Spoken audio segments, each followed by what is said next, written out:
Hi children, இப்போ நம்ம exercise 4.2 profit and loss பார்க்கலாம். ஸோ இதில் வந்துட்டு இந்த முக்கியமான ஃபார்முலாஸ் எல்லாம் வந்து தெரிஞ்சுக்கணும். So profit or gain percentage அப்படின்னா என்னென்னா profit divided by cost price into 100. CP அப்படின்னா cost price.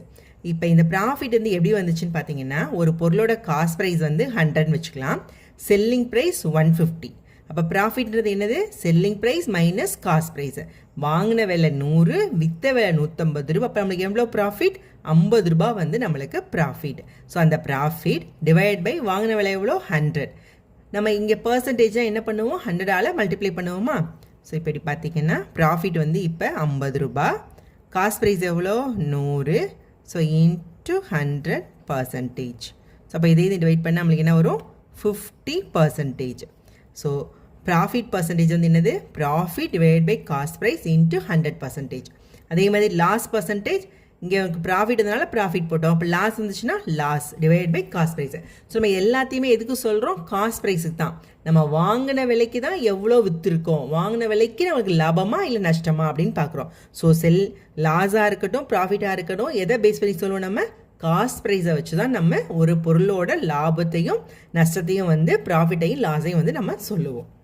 Okay, next selling price. இப்போ நமக்கு ப்ராஃபிட் கொடுத்துட்டாங்க, காஸ்ட் ப்ரைஸ் கொடுத்துட்டாங்க அப்படின்னா செல்லிங் ப்ரைஸ் கண்டுபிடிக்க என்ன formula? 100 plus profit percentage divide by 100 into cost price. அதே மாதிரி லாஸ் பர்சன்டேஜ் கொடுத்துட்டோம்னா 100 ப்ளஸ் ப்ராஃபிட் போடுறதுப்போ 100 minus loss percentage divide by 100 into cost price. Okay, இப்போ நம்மளுக்கு செல்லிங் ப்ரைஸும் ப்ராஃபிட்டும் கொடுத்துட்டாங்க அப்படின்னா காஸ்ட் ப்ரைஸ் கண்டுபிடிக்க ஃபார்முலா வந்து இதுதான். ஒன்றும் இல்லை, இந்த ஃபார்முலாவே இந்த 100 மேலேயும் 100 ப்ளஸ் ப்ராஃபிட் வந்து கீழேயும் கொண்டு வரும், அவ்வளோதான். 100 டிவைட் பை 100, இது அப்படியே பாருங்கள் ரெசிப்ரோக்கலாக அப்படியே 100 divide by 100 plus profit percentage into cost price இடத்துல செல்லிங் ப்ரைஸு. அதே மாதிரி தான் லாஸுக்கும். So cost price equal to 100 divide by 100 minus loss into selling price. Okay, இதுதான் பேசிக் ஃபார்முலா. இதை ஞாபகம் வச்சுட்டோங்கன்னா நெக்ஸ்ட் சம்ஸ் எல்லாம் ரொம்ப ஈஸியாக இருக்கும். நெக்ஸ்ட் எக்ஸசைஸ் 4.2ல first one fill ups. Loss or gain percentage is always calculated on the first formula படிக்கும்போது பார்த்தோம் பார்த்தீங்களா, ஒரு பொருளோட நம்ம வாங்கினதை வந்து லாஸுக்கு விற்றுருக்கோமா கெயினுக்கு விற்றுருக்கோமா அப்படின்றத எதை பேஸ் பண்ணி சொல்லுவோம்? காஸ்ட் ப்ரைஸை பேஸ் பண்ணி தான் நம்ம சொல்லுவோம்.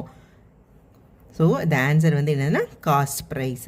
ஒரு பொருளை என்ன விலைக்கு வாங்கியிருக்கோம், என்ன விலைக்கு விற்றுருக்கோம், அதனால நம்மளுக்கு கெயினாக லாஸான்றது காஸ்ட் ப்ரைஸை வச்சு தான் நம்ம சொல்லுவோம். So answer is cost price. Okay, next one. A mobile phone is sold for ₹8,400 at a gain of 20%. The cost price of the mobile is. எனக்கு விட்டுருக்காங்க எ மொபைல் ஃபோனு சோல்டு ஃபார் ₹8,400. அப்போ நம்மளுக்கு என்ன கொடுத்துருக்காங்கன்னா செல்லிங் ப்ரைஸ் கொடுத்துட்டாங்க 8,400 சொல்லி. At a gain of 20%. அப்போ நம்மளுக்கு கெயின்னா என்னது? ப்ராஃபிட். ஸோ ப்ராஃபிட் வந்து 20%. ஸோ காஸ்ட் ப்ரைஸ் நம்மளுக்கு கேட்டிருக்காங்க. ஸோ ஃபார்முலாவில் பார்த்தோம் பார்த்தீங்களா, இப்போ காஸ்ட் ப்ரைஸ் கண்டுபிடிக்க என்ன formula? So cost price equal to 100 divided by 100 plus profit into selling price. இதை நம்ம ஃபார்முலா ஏற்கனவே பார்த்துட்டோம் பார்த்தீங்களா, அதே தான் அப்படியே ஃபார்முலா சப்ஸ்டிட் பண்ணிடலாம். அப்போ 100 டிவைடட் பை ப்ராஃபிட் எவ்வளோ?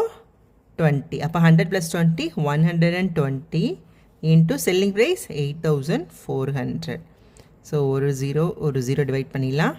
இதை 12ஆக டிவைட் பண்ணால் 7 டைம்ஸா 70.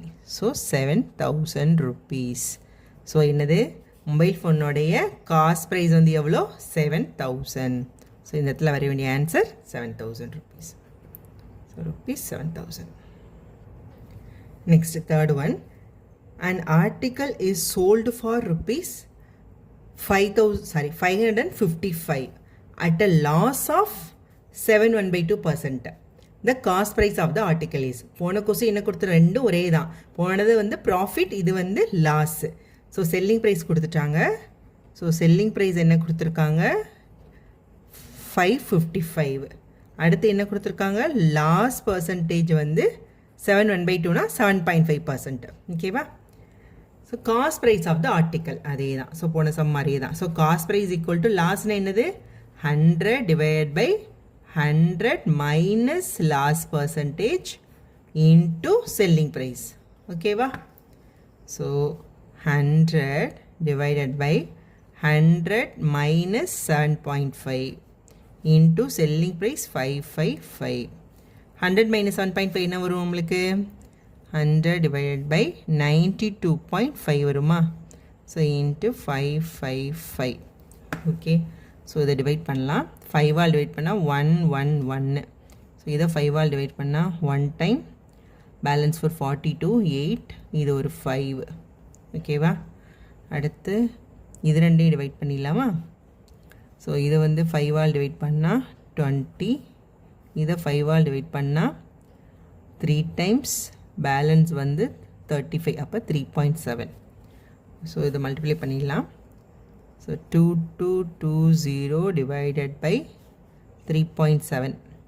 அப்போ 3.7. ஓகே. ஸோ இதை டிவைட் பண்ணி பார்த்துடலாமா? 2220 3.7. 37 போட்டு இது 0 ஆட் பண்ணிக்கிறேன். ஓகே. ஸோ 37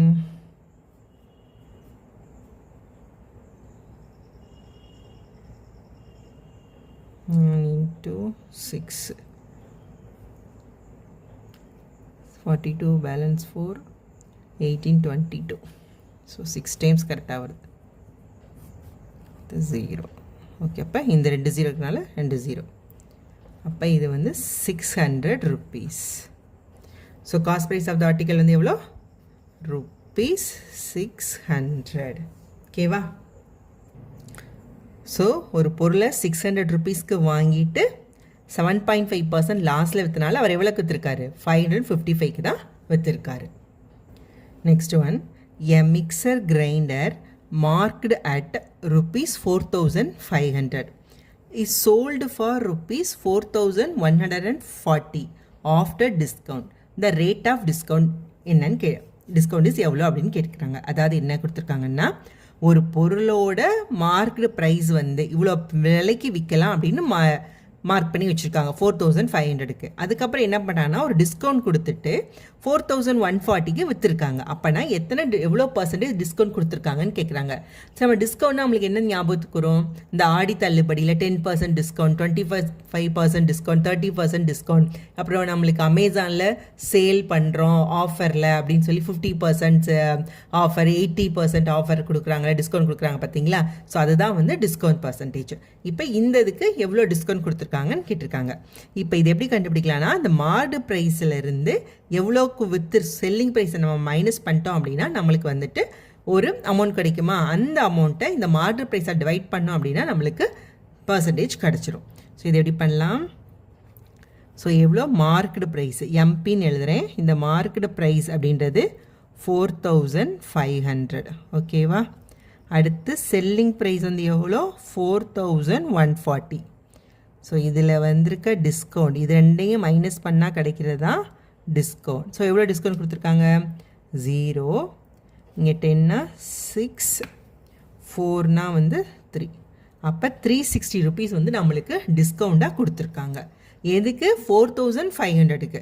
நம்ம எப்படி வந்து காஸ்ட் ப்ரைஸை பேஸ் பண்ணி தான் வந்துட்டு நம்ம லாபம் ப்ராஃபிட் அண்ட் லாஸ் வந்து கண்டுபிடிக்கிறோமோ, அதே மாதிரி டிஸ்கவுண்ட் அப்படின்றது மார்க்கெட் ப்ரைஸை வச்சு மட்டும்தான் நம்ம வந்து கண்டுபிடிக்கணும். ஓகே. ஸோ அப்போ டிஸ்கவுண்ட் வந்து இவ்வளோவா? அப்போ டிஸ்கவுண்ட் பர்சன்டேஜ் எவ்வளோ? ஸோ பர்சன்டேஜ் டிஸ்கவுண்ட் வந்து 360 டிவைடட் பை எதுக்கு? எப்பயுமே டிஸ்கவுண்ட் வந்து எதுக்கு கண்டுபிடிக்கணும்? மார்க்கெட் ப்ரைஸுக்கு தான். இன்ட்டு ஸோ டிஸ்கவுண்ட் என்ன பண்ணுவோம்? நம்ம 100ஆல் மல்டிப்ளை பண்ணுவோம். ஸோ இது ரெண்டு டிவைட் ஆகிடும். ஸோ 45 9 டைம்ஸ் 9ஆல் டிவைட் பண்ணால் 5 டைம்ஸ் இது 40. ஸோ இதை அகெயின் டிவைட் பண்ணோன்னா இது 8. ஸோ அப்போ எவ்வளோ டிஸ்கவுண்ட் கொடுத்துருக்காங்க? 8% டிஸ்கவுண்ட் அவங்க கொடுத்துருக்காங்க. ஸோ இந்த answer is 8%. The total bill amount of a shirt costing rupees 575 and a t-shirt costing rupees 325 with GST of 5% is என்னன்னு கேட்டிருக்காங்க. அதாவது கொஸ்டின் என்ன கொடுத்துருக்காங்கன்னா, ஒரு ஷர்ட்டோட விலை வந்து 575 ரூபா, டிஷர்ட்டோட விலை வந்து 325 ரூபா. அப்போ இதோட ஜிஎஸ்டி, இதுக்கு ஜிஎஸ்டி 5% போட்டால் மொத்தம் என்ன அப்படின்னு கேட்குறாங்க. ஸோ டோட்டலாக எவ்வளோ வரும்னு கேட்குறாங்க. இப்போ ஜிஎஸ்டி அப்படின்னா என்னென்னா குட்ஸ் அண்ட் சர்வீஸ் டேக்ஸ் அப்படின்னு அர்த்தம். அது நம்ம வந்து முக்கியமாக 2 டேக்ஸ் கட்டுறோம். ஒன்று வந்து என்னென்னா இன்கம் டேக்ஸ், நம்ம வாங்குகிற சம்பளத்துக்காக கட்டுற டேக்ஸ் வந்து இன்கம் டேக்ஸு. ஜிஎஸ்டின்றது குட்ஸ் அண்ட் சர்வீஸ், நம்ம வாங்குகிற குட்ஸ்னால் என்னது பொருள், நம்ம வாங்குகிற பொருளுக்காக நம்ம கட்டுற டேக்ஸ் வந்து குட்ஸ் அண்ட் சர்வீஸ் டேக்ஸு. இப்போ நீங்கள் எந்த பொருள் வாங்கினாலும், நீங்கள் TV, shirt, fridge, washing machine, என்ன பொருளாக இருக்கட்டும், நம்ம சாப்பிட்ற ஐட்டம், ஹோட்டலில் போய் சாப்பிட்றது, இப்படி எதுவாக இருந்தாலும் அதுக்கு வந்து நம்ம வந்து டேக்ஸ் கட்டுவோம். அதுதான் வந்து ஜிஎஸ்டி அப்படின்னு சொல்லுது. ஸோ இதை வந்து நம்ம கட்டுற இந்த ஜிஎஸ்டி அமௌண்ட்டு எல்லாம் வச்சு தான் வந்து கவர்மெண்ட் வந்து நம்மளுக்கு நிறைய வந்து ஃபெசிலிட்டிஸ் வந்து பண்ணி கொடுக்குறாங்க. ஸோ அதுதான் வந்து இந்த ஜிஎஸ்டி டேக்ஸ்ன்றது. ஓகேவா? இதை இப்படி கண்டுபிடிக்கலாம் அப்படின்னு பார்க்கலாமா? இப்போ ஷர்ட்டோட எவ்வளோ, அப்போ ஷர்ட்டோட ரேட்டு வந்து ரேட் ஆஃப் ஷர்ட் வந்து 575. டிஷர்ட் வந்து நீங்கள் அடுத்து வந்து பில்லெல்லாம் பார்க்கும்போது பாருங்கள் எவ்வளோ நம்ம வந்து ஜிஎஸ்டி கட்டுறோம், அமௌண்ட் கட்டுறோம் அப்படின்ட்டுன்னு. ஸோ இது ரெண்டையும் ஆட் பண்ணோம் அப்படின்னா டோட்டல் வந்துடுமா? ஸோ டோட்டல் எவ்வளோ நம்மளுக்கு பில்லு 0, இது வந்து 0, 900 ருபீஸ். ஸோ இந்த 900 ருபீஸ்க்கு நம்ம என்ன பண்ணணும்னா 5% ஜிஎஸ்டி நம்ம இப்போ போட போகிறோம். ஓகேவா? ஸோ 900க்கு, ஸோ 900 இன்ட்டு 5% ஜிஎஸ்டினா 5/100. ஸோ இது டிவைட் ஆகிடும். அப்போ 45 ருபீஸ். அப்போ டோட்டல் பில் வந்து எவ்வளோ? ட்ரெஸ்ஸோட விலை 900, ஜிஎஸ்டி 5% வந்து 45. ஸோ ரெண்டையும் ஆட் பண்ணால் டோட்டல் வந்து 945 ருபீஸ். ஸோ இதான் என்ன கேட்டுருக்காங்க, டோட்டல் பில் அமௌண்ட்டு தான் என்ன கேட்டிருக்காங்க நம்மளுக்கு, இன்க்ளூடிங் ஜிஎஸ்டியோட சேர்த்து. ஸோ ₹945. Okay, thank you.